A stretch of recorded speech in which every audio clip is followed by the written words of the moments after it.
Hello friends, welcome to Excel learning. This is me Priya and हम लोग start करते हैं अपने फिर से यूपीपीसीएस 2024 के लिए घटना चक्र आर की series.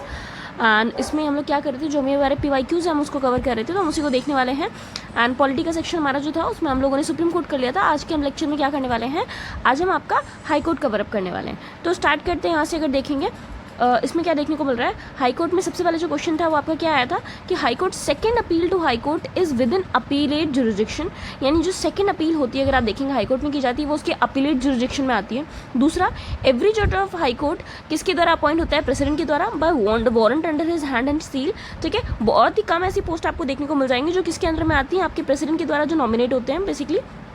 And warrant under his hand and seal मैंने पहले भी बताया, मतलब वो प्रेसिडेंट खुद उनमें साइन और सिग्नेचर आप देखेंगे तो करता है उसमें।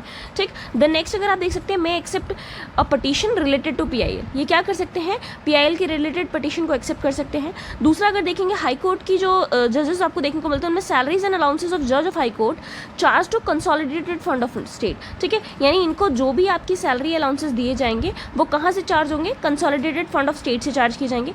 बट पेंशन ध्यान रखिएगा, आर्टिकल 112 क्लॉज 3 के तहत कंसोलिडेटेड फंड ऑफ इंडिया पे जाते हैं। यानी अगर आप हाई कोर्ट जज के सैलरीज एंड अनाउंसेस की बात करें तो कौन देता है, कंसोलिडेटेड फंड ऑफ स्टेट, और पेंशन की बात करेंगे तो कौन देता है, आपका कंसोलिडेटेड फंड ऑफ इंडिया।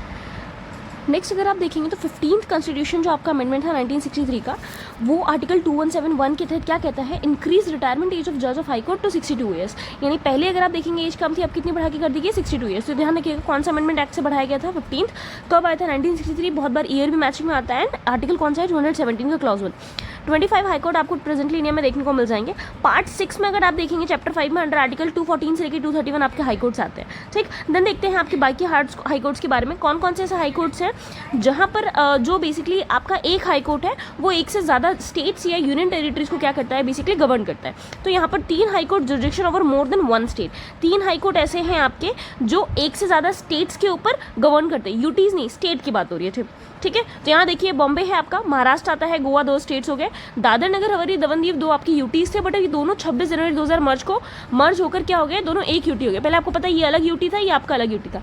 26 जनवरी 2020 को दोनों मर्ज होकर सिंगल यूटी बन चुके हैं। कोलकाता की बात करते हैं, वेस्ट बंगाल एंड अंडमान निकोबार इसके अंदर में आता है। मद्रास में तमिलनाडु एंड पौंडीचेरी, तो पौंडीचेरी किस में आता है, मद्रास में आता है। ठीक, मद्रास हाईकोर्ट में। गुवाहाटी की बात करेंगे, असम, मिजोरम, अरुणाचल प्रदेश एंड नागालैंड। ठीक, केरला की बात करते हैं, केरला, लक्षद्वीप, पंजाब एंड हरियाणा, पंजाब हरियाणा एंड चंडीगढ़। ठीक, ये आपको देखने को मिल रहा है। देन यूटी की बात करते हैं तो national capital territory of Delhi अगर आप देखेंगे तो यहाँ पर हेडक्वार्टर खुद का है, यानी एक ऐसी यूटी है जहाँ पर खुद का हेडक्वार्टर आपको देखने को मिल जाएगा। This is very important. Now अब आपको मुझे कमेंट सेक्शन में ये करके बताना है कि यहाँ पर क्या कोई चेंजेस हुआ है, क्या इस पर्टिकुलर स्टेट्स में, नॉर्थ ईस्टर्न स्टेट्स में कोई नया हाईकोर्ट बन के आया है या नहीं आया है, या this is the latest figure. ठीक है, do let me know in the comment section. Now chief justice of high court की बात करते हैं, act in administrative capacity, he is subject to writ jurisdiction of any of the other जजेस of high court. यानी जो chief justice होते हैं high court में वो डुअल कैपेसिटी में काम करते हैं, वो जुडिशियल की तरह भी काम करेंगे, एडमिनिस्ट्रेटिव भी तरह काम करेंगे। और एडमिनिस्ट्रेटिव कैसे काम करेंगे, जो बाकी जजेस होंगे सुप्रीम हाई कोर्ट के, वहां पर वो रिट जुरिडिक्शन के लिए सब्जेक्ट होते हैं, किसकी तरह एक्ट करते हुए, एडमिनिस्ट्रेटिव काम करते हुए, क्योंकि उनको एडमिनिस्ट्रेशन भी देखना है अपने उसका। ठीक है, तो ये पर्टिकुलर क्वेश्चन आया हुआ था। Then power of high court की बात करते हैं तो इशू रिट कवर्स, अगर आप सुप्रीम कोर्ट की बात करते हैं, हाई कोर्ट की बात करते हैं, सुप्रीम कोर्ट का जो आपने सुना होगा रिट जुरिडिक्शन हाई कोर्ट के कंपैरिजन में बहुत ही छोटा होता है। सुप्रीम कोर्ट का जुरिडिक्शन आर्टिकल 30 के 32 के अंदर में अगर आपको देखने को मिल जाएगा, हाई कोर्ट में आर्टिकल 226 के अंदर में। तो इसमें सिर्फ फंडामेंटल राइट्स के लिए आपने देखा था जो आपकी रिट्स थी कवर हो रही थी। हाई कोर्ट के लिए कॉन्स्टिट्यूशनल, स्टैट्यूटरी, फंडामेंटल, तीनों राइट्स यहाँ पर कवर होते हैं। तो हाई कोर्ट की जो आपकी रिट इशू करने की पावर होती है सुप्रीम कोर्ट के कंपैरिजन में ज्यादा वास्ट होती है। देन नेक्स्ट देखते हैं हेबियस कार्पस। ना यहाँ पर आपको 5 रिट्स दी हुई है, पहले भी मैंने आपको बताया था वो कौन सी होती है। हेबियस कार्पस आपको देखने को मिल जाएगी, जिसका मतलब क्या होता है, let us have body of, यानी हमारे सामने उस इंसान को पेश किया जाए, वो आपको देखना। तो यहाँ पर हमने देख लिया। देन देखेंगे मैंडमस वी कमांड, यानी कमांड कर रहा है तो क्या करता है, सुपीरियर ऑन टू लोअर सुमेरेंट, बेसिकली क्या करता है, कोर्ट इशू करता है लोअर कोर्ट के लिए, गवर्नमेंट ऑफिसर्स के लिए, ताकि वो परफॉर्म कर सके अपनी ड्यूटी। ठीक है, तो वो कमांड करते हैं। देन जुडिशरी ऑर्डर एग्जीक्यूटिव को परफॉर्म करने के लिए, यानी जुडिशरी किसको करेगा, एग्जीक्यूटिव को। तो 2 तरीके से आपने ऑर्डर देख लिया। Then prohibition, writ to subordinate courts, आप क्या करते हैं, रिट करते हैं सबऑर्डिनेट कोर्ट्स के लिए। सर्चरी, बी मोर फुली इन्फॉर्म्ड, ठीक है, यानी जो आप कर रहे हो उसके लिए फुली इन्फॉर्म्ड। एंड को वारंट बाय विच अथॉरिटी, कौन सी अथॉरिटी से आप काम कर रहे हो कि नहीं है, ये बेसिक आपको पूछता है। देन इलाहाबाद हाई कोर्ट क्या आते हैं, यहाँ पर आपने रहमतुल्लाह वर्सेस स्टेट ऑफ यूपी 1994 का केस देखा था। डाइवोर्स बाय सेइंग तलाक फॉर 3 टाइम्स इज इलीगल, जो आप 3 बार तलाक तलाक तलाक कह के तलाक हो जाता था, उसको इस केस में क्या कर दिया था, क्या गया था, इलीगल। तो कौन से हाई कोर्ट में हुआ था वो आपको देखना है, इलाहाबाद में। कौन से केस में हुआ था ये भी थोड़ा सा ध्यान रख लीजिए मोटा मोटा, Rahmatullah versus state of UP 1994। Then जनवरी 2013 की बात करते हैं, Indian government establish 3 new high courts, 3 नए एस्टैब्लिश्ड हाई कोर्ट किए गए थे, मेघालय, मणिपुर एंड त्रिपुरा, आपके 3 नए एस्टैब्लिश किए गए थे। Then protection of fundamental right की बात करते हैं, तो अंडर कॉमन जुरिडिक्शन, ये आपके सुप्रीम कोर्ट हाई कोर्ट के कॉमन जुरिडिक्शन में आता है। फिर अंडर आर्टिकल 143 एडवाइजरी जुरिडिक्शन की बात करते हैं, is main jurisdiction of supreme court not high court, यानी जो एडवाइजरी सलाह देने का बेसिकली अधिकार होता है, एक तरीके से जुरिडिक्शन होता है, जो पावर्स होती हैं वो किसकी होती है, मेन सुप्रीम कोर्ट की होती है, हाई कोर्ट की नहीं होती है, ठीक है। हाई कोर्ट में ओरिजिनल, सुपरवाइजरी एंड अपीलेट, यही 3 पावर्स आपको देखने को मिलेगी। देन प्रोहिबिशन की बात करते हैं, आर्टिकल भी ध्यान रखिएगा, एडवाइजरी 143, प्रेसिडेंट एडवाइस लेता है सुप्रीम कोर्ट से किसी मैटर ऑफ फैक्ट में या कंस्टिट्यूशन के मैटर्स में। प्रोहिबिशन की बात करते हैं क्या है, when procedure is pending in court, किसी कोई जो कोर्ट है उसमें कोई प्रोसीजर पेंडिंग हो। Lower court has any case out of its jurisdiction, lower court के पास में अपना कोई बेसिकली केस होगा अपने जुरिडिक्शन के बाहर। Upper court takes case by issuing prohibition writ, तो क्या करता है, टेक्स ओवर कोई केस, ठीक है, जो भी आपका अपर कोर्ट होता है वो दूसरे केस के ऊपर ले लेता है, कब, प्रोहिबिशन रिट को इशू करते हुए। लोअर कोर्ट के पास था, हायर कोर्ट ने कहा कि भाई हम ले लेंगे अपने अंदर में। सर्चुरी की बात करते हैं, देखिए डेफिनेशन आपको पूछी जाएगी तो आपको 5 रिट्स की डेफिनेशन पता होनी चाहिए, ठीक है, आपको उसका बेसिक क्लियर होना चाहिए, वर्ड्स चेंज होते रहते हैं। By supreme court to inferior court, सबसे पहले सुप्रीम कोर्ट इंफीरियर कोर्ट को इशू करेगा। To transfer record of proceedings in case for review, यानी कोई भी आपका केस हुआ है उसका जो भी रिकॉर्ड आपको देखने को मिल रहा है प्रोसीडिंग्स का, वो क्या करना है, आपको फॉरवर्ड करना है रिव्यू के लिए। देन दूसरा देखेंगे, examines functioning of subordinate court, subordinate court काम कैसे कर रहा है उसकी फंक्शनिंग को एग्जामिन करेंगे। देन यहाँ पर असर्शन रीजन था, तो विलफुल डिसोबीडियंस और non compliance of court orders and use of derogatory language about judicial behaviour amount to contempt of court, यानी आप क्या करते हैं, कोर्ट के ऑर्डर्स को नहीं मान रहे हैं, किसी तरीके से कोर्ट की बेसिकली अवहेलना कर रहे हैं, बहुत ही अपशब्द या डेरोगेटरी ऐसी लैंग्वेज का यूज़ कर रहे हैं जो उसकी इमेज को डाउन कर रहे हैं, ठीक, ये सारे कंटेम्प्ट ऑफ कोर्ट में आते हैं, ठीक। दूसरा, judicial activism can not be practice without, basically अगर आप देखेंगे judiciary with punitive powers to punish contemptuous behaviour ना। एक्टिविज्म में क्या होता है, जहां पर जुडिशरी थोड़ा सा आगे बढ़ चढ़ के हिस्सा लेती है, ठीक है। 2 इंपॉर्टेंट वर्ड देखिए, कंटेम्प्ट ऑफ कोर्ट देखा, जुडिशरी एक्टिविज्म, और एक जुडिशरी ओवररीच। ओवररीच नाम से पता लग रहा है ओवर कर रहा है, कोर्ट जब ज्यादा करने लग जाए अपने काम से तो उसको ओवररीच कहते हैं। तो यहाँ पर उसकी बात नहीं हो रही है कि जुडिशियल एक्टिविज्म में प्रैक्टिस नहीं किया जा सकता, कब तक, जब तक आपकी जुडिशरी को आर्म नहीं किया जाता, किस चीज से, प्यूनिटिव पावर से, कि वो सजा देने के उसके पास अधिकार हो कंटेम्पचुअस बिहेवियर के लिए, यानी किसी ने कंटेम्प्ट ऑफ कोर्ट दिया, कोर्ट के पास अगर ये पावर ही नहीं कि उसको सजा दे सके, तब तक जुडिशियली एक्टिविज्म काम नहीं कर सकता, ठीक है। दोनों स्टेटमेंट सही है बट ये इसको करेक्टली एक्सप्लेन नहीं करता, ठीक है, तो ये आपका आंसर हो जाएगा।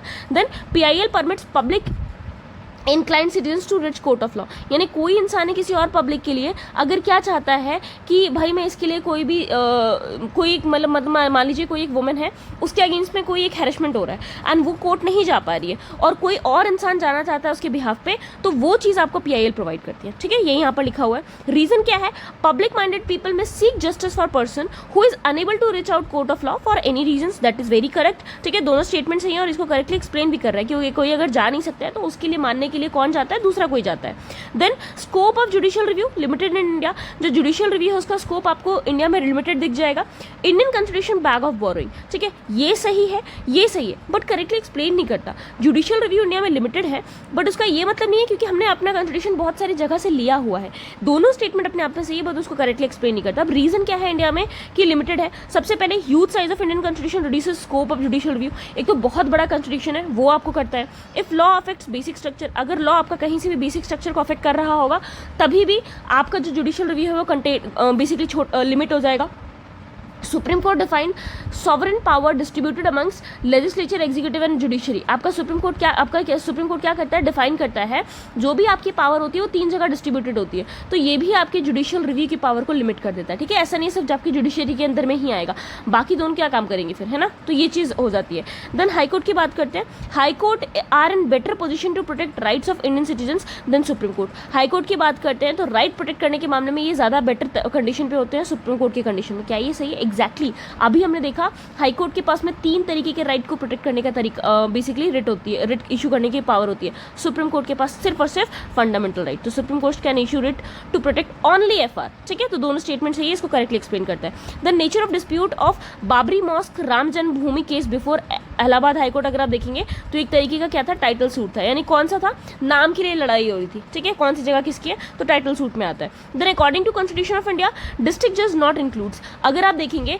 तो आपकी कॉन्स्टिट्यूशन ऑफ इंडिया के तहत डिस्ट्रिक्ट जज में आपके ट्राइब्यूनल जज नहीं आते हैं। कौन कौन से आते हैं, सिटी सिविल कोर्ट के जज, एडिशनल डिस्ट्रिक्ट जज, जॉइंट डिस्ट्रिक्ट जज, असिस्टेंट डिस्ट्रिक्ट जज, चीफ जज ऑफ स्मॉल जो भी आपके कॉज कोर्ट होंगे, चीफ प्रेसिडेंसी मजिस्ट्रेट अगर आप देखेंगे एडिशनल सीपीएम, सीनियर जो आपके सेशन जज होते हैं, असिस्टेंट जो एसजे सेशन जज होते हैं, ये सारे के सारे आपके डिस्ट्रिक्ट जज में आते हैं, बट आपके ट्राइब्यूनल जजेस में नहीं आते हैं। देन नेक्स्ट देखते हैं एक्टिंग जजेस की बात करते हैं। अपॉइंटेड इन हाई कोर्ट अगर आप देखेंगे आर्टिकल 224(1) के तहत प्रेसिडेंट अपॉइंट करता है एडिशनल जजेस को, एंड इसके अलावा आपको आर्टिकल 224(3) और 224(2) भी देखने को मिल जाएगा। No person appointed as an addition या एक्टिंग जज of high court shall hold office after attaining age of 62 years. क्या कहता है ये आर्टिकल आपका कि कोई भी जो आपका जज है हाई कोर्ट का वो क्या करेगा, 62 ईयर्स के बाद में ये पोस्ट होल्ड नहीं करेगा।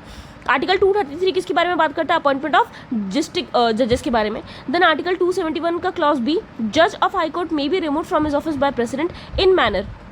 ठीक है, आर्टिकल 124 रिमूवल ऑफ जजेस ऑफ सुप्रीम कोर्ट। तो अगर आप देखेंगे तो आपको क्या देखने को मिल रहा है, हाई कोर्ट के जज को प्रेसिडेंट रिमूव करते हैं आपके आर्टिकल 217(1) के तहत, एंड सुप्रीम कोर्ट 124। 220 क्या कहता है, नो पर्सन परमानेंट जज ऑफ हाई कोर्ट या प्लीड या act in any court except supreme court या other high court after retirement. यानी कोई भी पर्सन है, अगर वो परमानेंट जज है किसका, आपके हाई कोर्ट का, तो रिटायरमेंट के बाद वो किसी भी कोर्ट में प्लीड या एक्ट नहीं कर सकता, सिर्फ किसको छोड़ के, सुप्रीम कोर्ट या दूसरे हाई कोर्ट को छोड़ के। दूसरा देखते हैं आर्टिकल 217(1) क्लॉज ए क्या कहता है, हाई कोर्ट जज addresses letter of resignation to president. तो आपको एक चीज पता लग गई होगी, आर्टिकल 217 किसके बारे में बात करता है, हाई कोर्ट जज के रिमूवल के बारे में। यहाँ पर वो रेजिग्नेशन दे रहे हैं आर्टिकल 217(1) में, यहाँ पर प्रेसिडेंट के द्वारा रिमूवल की बात हो रही है। ठीक है, किसको देते हैं रेजिग्नेशन, प्रेसिडेंट को। Then Rajya Sabha pass motion to impeachment 2011, अगर आप देखेंगे किसके अगेंस्ट में, सॉरी, जस्टिस सौमित्रा सेन के अगेंस्ट में, और ये पास जब ये लोकसभा में पास होने वाला था,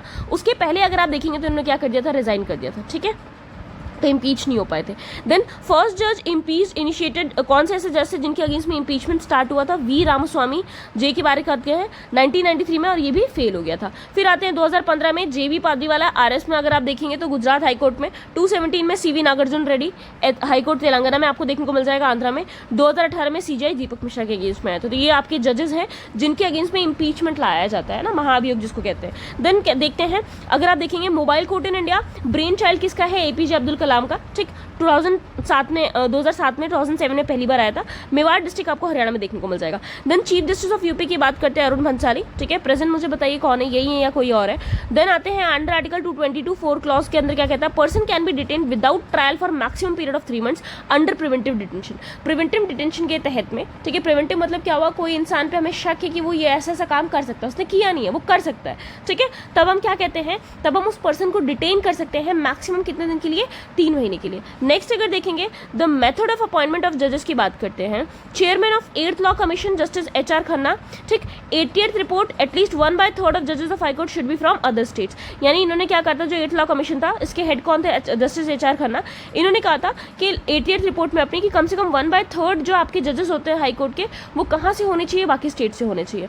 ठीक, दूसरा देखेंगे लोक अदालत के बारे में, कंसेंट ऑफ बोथ पार्टीज जरूरी हो जाता है। ठीक है, प्रिसाइडेड कौन करता है, sitting retired judicial officer as chairman. यानी जो भी आपका, अगर आप लोक अदालत की बात करें तो इसमें क्या होता है, 2 पार्टीज होती हैं, डैश वर्सेस डैश, तो दोनों पार्टीज का कंसेंट जरूरी होता है। प्रिसाइड कौन करेगा, ठीक है, जो भी आपके जुडिशियल ऑफिसर या चेयरमैन होते हैं, सिटिंग रिटायर्ड जज वो करेंगे।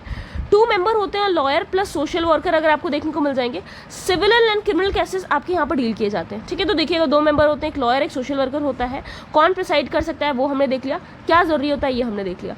देन नेक्स्ट देखते हैं Gram Nyayalaya 2008, both criminal and civil cases यहाँ पर आपको देखने को मिल जाएंगे। ठीक है, दोनों यहाँ पर डील कर सकते हैं। District court in consultation with district magistrate, names of social activist as mediator या रिकंसिलेटर्स। तो यहाँ पर क्या होता है, इसको डील करने के लिए ग्राम न्यायालय एक्ट में जो भी आपके डिस्ट्रिक्ट कोर्ट होते हैं वो डिस्ट्रिक्ट मजिस्ट्रेट के साथ में कंसल्ट करके किसी भी सोशल एक्टिविस्ट को मीडिएटर या रिकंसिलेटर की तरह क्या करते हैं, अपॉइंट करते हैं। सो दिस इज रिगार्डिंग आपके किसके बारे में, हाईकोर्ट के बारे में। इतने क्वेश्चन आपके आए हुए हैं, आप देखेंगे बहुत ज़्यादा नहीं है, कितना कम बेसिकली अगर आप देखेंगे कंटेंट है, इसको पढ़िए एंड हाईकोर्ट वुड भी आपका कंप्लीट। बाकी जो थोड़ा बहुत आपके अभी जल्दी के बेसिकली देखेंगे जो भी आपके पेपर्स होंगे उसको भी मैं ईयर वाइज सॉल्व करा दूंगी, ठीक है। तब तक इसको रिवाइज करते रहिए। Thank you everyone.